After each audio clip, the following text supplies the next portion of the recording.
What's more valuable, $500,000 in cash or a meal seasoned with the wisdom of a luminary? This is the tantalizing question that sparked the birth of a groundbreaking show, Lunch with the Luminary.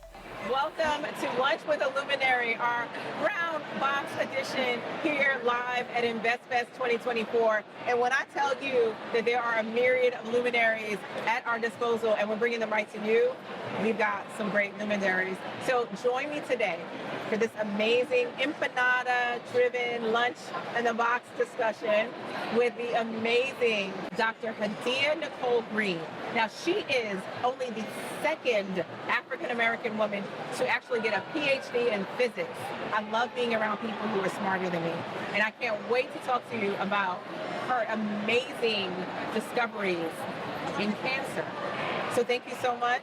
Thank you so much for having me. I just got to InvestFest, and to have you welcome me and have this. Don't say welcome. Tell them you pulled me in, literally like off the side of the road to do this interview, and I'm so humbled and honored. It's such a pleasure to meet you in person. Absolutely. And I'm really excited to have this conversation with you. Well, I love it when a good plan comes together because one of our moderators in Business Boost Society, the community leader, Brandy on our team, had just posted you in our EdTech community, like, hey, you want to see this? Look at this amazing work. And I know her. So for you to come by, I don't think anything happens by accident. You're right, because Brandy recognized me. She was like, oh my God, you're Dr. Hadiyah. And I'm like, I was trying to tip in. I'm so glad that she did recognize me. Absolutely. So, it's interesting because people jokingly say, I'm busy. And then someone will say, well, you're not too busy. What are you doing? Discovering a cure for cancer? You can actually say, yeah, I'm a little busy. So I'm laughing about it, but we have so many people that we know. Yes. Who are impacted by cancer. Nearly 10 million a year. And how many times do you hear yet someone else who's getting a biopsy done, waiting for their results, and you literally say cancer? Right. Right. So talk to us a little bit about just what brought you to where we are today, discovering a cure in mice. So technically, the technology, I don't refer to it as a cure because it's controversial. I know in lay terms we use that, but as a scientist, it's technically a medical device. But just to cut to the point, the technology I developed has demonstrated complete elimination of human cancer in laboratory mice after one 10-minute treatment in just 15 days. Let me tell you something. If I have cancer and you eliminate it in me, I'm going to call it a cure. I mean, we can be scientific, but my mom is a survivor from breast cancer. Bless her. My sister is a survivor from colon cancer. And I had colonoscopies from in my 20s as a result of that. Yes, same here. Yeah. And bless them. That's the point of the work that I'm doing, is to create more survivors. My loved ones weren't as fortunate. My aunt and uncle who raised me both had horrible experiences with cancer. My aunt said that she would rather die than experience the side effects of chemo and radiation. I was her primary caregiver the last 3 months of her life. And she went from being the cooker of Christmas and Thanksgiving dinner, the prayer warrior, the glue that held our family together, to not being able to walk, to not being able to talk, right? When all she could do was moan and grunt. Wow. It was so devastating. We literally haven't had Christmas or Thanksgiving dinner together as a family in the 21 years since she's passed. So she was everyone's big mama, but she was the only mom I knew, right? She raised me from age 4. And her husband, my uncle, he opted in for chemo and radiation, but he lost all of his hair, all of his eyebrows, all of his eyelashes. His skin looked like it had been barbecued. It was horrific. Wow. Horrific. My mom stopped. So really, she had the tamoxifen and chemo and radiation, and she's from the South. Yes. She said her father told her that if you're taking medicine that's supposed to make you feel better and it starts to make you feel worse, stop taking it. Yes. So we were afraid. By the grace of God, she's been in remission for a number of years, but that's a blessing. Relate. Yes. And so part of my journey is I've dedicated the last 21 years of my life to this fight so we can stop losing, right? And this has really been my life's work, my life's ministry.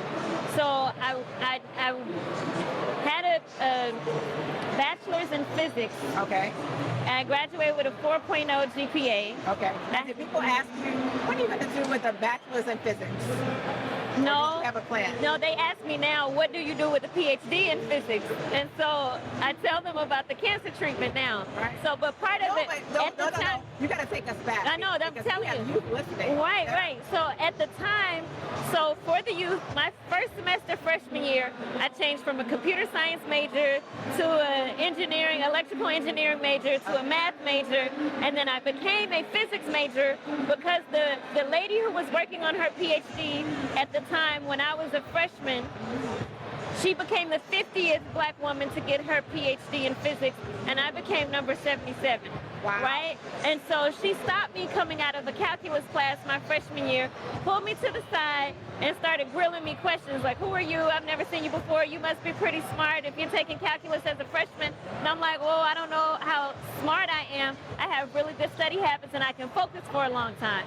So she was like, what do you want to do? I'm like, I'm not quite sure. I've changed my major a few times. I just really want to do something that'll help people, but I'm really good at math. So she said, if you major in physics, you can go do any of the other disciplines, but if you major in those other disciplines, you won't be able to come back into physics, but you can always go into math or engineering or any tech, right?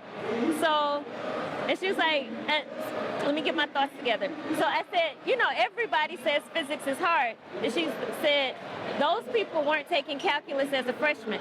Don't let other people define what's hard for you, because it may not be. So after that, I changed my major to physics. I interned that summer at NASA. I was calibrating lasers for the International Space Station. I was planning on following in Aisha Field's footsteps, and I was pursuing a career to make internet faster and cable faster, right? And so I interned at University of Rochester Institute of Optics for 2 summers, and when I graduated, the summer, like the day after I graduated, is when my aunt announced that she had cancer. 3 months later, she passed. I was her primary caregiver that summer. Then a couple of months later, my uncle was diagnosed. I stopped graduate school, went home to take care of him. So this is how my origin story began, right? And so I prayed, I got a divine download, and I went on a mission. So when I applied to University of Alabama at Birmingham, it was strategic because they had a physics PhD program and a comprehensive cancer center. And there was a guy who was an expert in lasers in the physics program. So I sought him out, Dr. Sergey Mirov, and asked him if he would be my mentor. And I had a full scholarship for graduate school. I was on a presidential scholarship from undergrad, and I had a full scholarship from the American Association for the Advancement of Science gave me a full scholarship for my PhD. As you should have. And so I ended up putting together a customized curriculum and research journey. My advisor told me most students work on my projects because I'm paying for them, but because you have your own money and this idea you want to pursue, I'll give you the rope to do it. Now, you told him what idea you had? I did. Okay. I did. And he was like, it's high risk, but yet potential high reward. Okay. So have at it. It's your life, right? Right. And so I went and found a mentor at the Comprehensive Cancer Center at the University of Alabama at Birmingham. And that's how this whole journey got started. So I literally started trying to bring to fruition this download I had. So now you still didn't share, the download evolved? Like, what was the download at the time? So what evolved was my confidence, right? Because the whole time when you're in your PhD program, you have to pitch what you plan to do, and you have to propose it to your dissertation committee, and they have to sign off on it. And everybody said what my download was would not necessarily work. So the download was to use so let me tell you the inspiration. was that if a satellite in outer space can tell whether a dime on the ground is face up or face down, and a cell phone could target one cell phone even in another country in a stadium full of people, why can't we treat cancer at the site of the tumor without all of these side effects, right? So at the time, I had all this background in fiber optics and lasers, and I developed the technology, nanotechnology, which are really tiny particles. Okay. And I use that to target the tumor, right? And I shine a laser, and the laser by itself doesn't kill anything. The nanoparticles by themselves, they also don't kill anything. It's only when the laser shines on the nanoparticles that they get hot enough to kill the cancer cells. And it takes away that whole thing of killing the good cells with the bad Exactly. cells. Okay, Because gotcha. it's directed, right? Gotcha. It's very localized, very targeted, just at the site of the tumor and the tumor margin, right? And so the first time it worked, my mentor was like, what happened? And I was like, well, you said only measure the tumor every couple of days. That's what I did. And he was like, I don't believe this. If this happened this fast, you need to take pictures every day. Right. And so I had to go back and do it again. And then he kept grilling me, so we ended up getting publication-worthy data. Yeah. And I published it in a physics-based journal. And he told me that this treatment that doesn't have a drug would never see the light of day. Go back and incorporate a drug. That's crazy. Right? So in order to finish my PhD, I had to develop not one but two cancer treatments. The second one had the drug incorporated. It doesn't even work as well. It still works better than most chemotherapy and radiation. But the point is, he was trying to tell me about overall global strategy. But is that the commercial side of the business? Because we talk a lot around the business behind the drug business as opposed to focusing on the health. So part of my personal mission, because of how I was introduced to this field, this is not about profit for me. It's about people and the human side of healthcare, not the business side of healthcare, right? And so one of the things that's important for me to get out is that I'm not in competition with the pharmaceutical industry. There are nearly 10 million people a year who die from cancer, even with the best of cancer care, because chemotherapy and radiation and surgery doesn't work on everyone. Right. Not even all the natural remedies and Dr. Sebi, that doesn't work for everyone. So being able to take something that could potentially be salvage care, Right. and just all I want to do, However, it's going to be introduced. to yes, that. yes, and all I really want to do is try to save some of the 10 million people who are dying every year from cancer and keep it affordable and accessible for all. So I am not in the medical field. Yes. What is next? After you go from that phase to showing that you can replicate it, what's next to get into like my aunt? Right. Thank you. This is a very important question. So the process that I'm in now is raising the money to pay for all the requirements of the FDA, the Food and Drug Administration, to conduct an official, legal, human clinical trial. Okay. Right? And so some people think I can go from what I showed in mice and immediately take them in the trunk, or, you know, pop something out the back of my trunk or go to the back of my lab, and it doesn't work like that in the United States. Okay, so how does it work?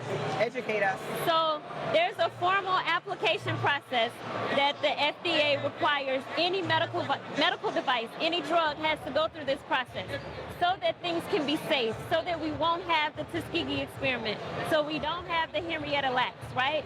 So these are the rules of the game, and in order for us to get adopted by the American Medical Association, covered by insurance companies, Medicaid and Medicare, we have to go through the FDA to get the proper authorization in order to conduct an official human study. And that makes sense to have those controls. That's why we trust the FDA to theoretically to bring us what we need. Exactly. But my thing is, why don't you have people knocking down your door to So this is something that sometimes I tiptoe around how I say it because I'm not a complainer, right? The woman who raised me, Orly Smith, she was like, if you want something done, just do it, right?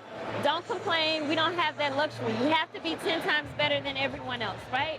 And so the humbling part about this is I have been told more times than I can count, if I were a white male, I would have more funding than I know what to do with. The other part of that is there is a disparity for African American scientists, male or female, in this country. One of my mentors, the guy who invented the super soaker, Okay. right? Lonnie Johnson. I talked with him about his experience trying to get funding for the super soaker. He was ripped off for 30 years in But court. this is not a super soaker. This is like, But this is the journey of black scientists, right. right? And so in order to overcome the hurdle of funding disparities with federal grants and private investor dollars, I did create a shortcut so the world can help me move faster into human trials. So what's that shortcut? My 501c3 nonprofit, the Aura Lee Smith Cancer Research Foundation. Literally, anyone can go to auralee.org, that's spelled ORALEE.org, right now, and fund my research. It's completely accessible for people to fund, and we have, and I'm so grateful, we've raised $3 million in just crowdfunding, small donations that average $25 a person. And is there research plan articulated on the website so that people Yes. understand where their dollars are going? Yes, Okay. and so here is the thing that sets us apart from other cancer nonprofits. We are not raising money for cancer awareness. We are not giving rides to cancer patients. And I'm not saying that that's not important. That is important. Patient support groups Absolutely. are extremely important. We are not raising money to come up with the statistics that African American women are more likely to die from cancer than any other race. The same with African Americans. We're not raising money for statistics. We are raising money specifically to take the cancer treatment that I developed that's demonstrating complete elimination in mice And make it available. and make it available to. What is it going to take? What's your target amount that you're looking to raise to get this done? So to get started, we need to raise the first $10 million. We've already raised $3 million with crowdfunding, averaging $25 a gift. In order to get, and that's a lot of, That is a lot of people investing, yeah. who believe in me, who are donating, right? So we have national partnerships with multiple fraternities and sororities in the D9, and we have small business partners. We accept crypto, stocks, card donations.